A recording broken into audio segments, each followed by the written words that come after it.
simply because the girl was more physically developed than her peers. She was subjected to harassment by a rich kid only after he had thoroughly ogled her body. Did the rich kid leave? Satisfied. Word of the incident soon reached Anna, the school bully, without further explanation. She ordered several people to burn the girl's arms with curling irons, even as her screams filled the entire room. Not a single person came to her rescue, and the bully's reason for targeting her was that she belonged to a vulnerable group. Afterward, Lisa tried to call the police, but the parents of these bullies were all influential figures in the community. All it took was a single phone call to the police station, and they were released immediately. Lisa's mother also turned a blind eye to her plight, so it was always the homeroom teacher who came to her aid. But she never imagined that the homeroom teacher had actually been bribed by the bullies long ago. Even when the girl was being bullied, he would simply shift all the blame onto her. When she got home, those bullies actually tracked her down to her rented apartment. The ringleader took out her piggy bank. Lisa tried to take it back, but the girl tossed it to the boy behind her. The boy immediately slashed the jar, scattering the money across the table. Anna told Lisa that if she wanted to keep the money,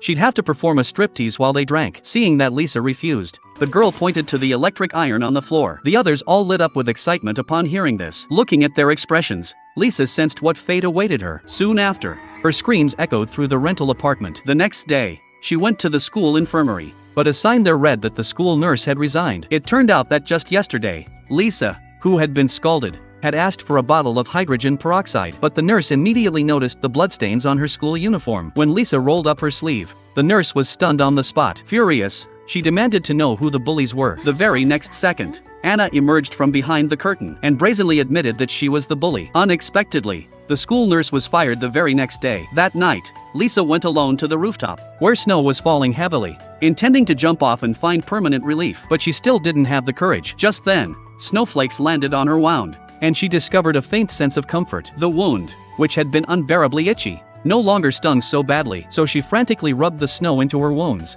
even taking off her outer coat and lying face down on the bone-chilling snow. The next day, several of the bullies received notice that Lisa had withdrawn from school, citing bullying at school as the reason, and all their names were listed on the document. The homeroom teacher was also severely reprimanded by the principal. Fearing that his performance evaluation would suffer, the homeroom teacher demanded that Lisa change the reason for her withdrawal. Faced with this unreasonable demand, Lisa produced the evidence on her arm, but this only enraged the man. He took off the expensive watch the bullies had given him and began to discipline her. No matter how his colleagues tried to stop him, the homeroom teacher wouldn't stop. Later, Lisa's mother was also summoned to the school by the homeroom teacher. The bully's parents handed her 1,000,000 won and asked the two of them to sign their daughter's withdrawal application. The reason for withdrawal was changed to inability to adapt to school life. By the time Lisa returned to her rented room, it had already been completely cleared out. She knew she had been abandoned. To survive, she worked part-time at a restaurant during the day and mopped floors at a public bathhouse.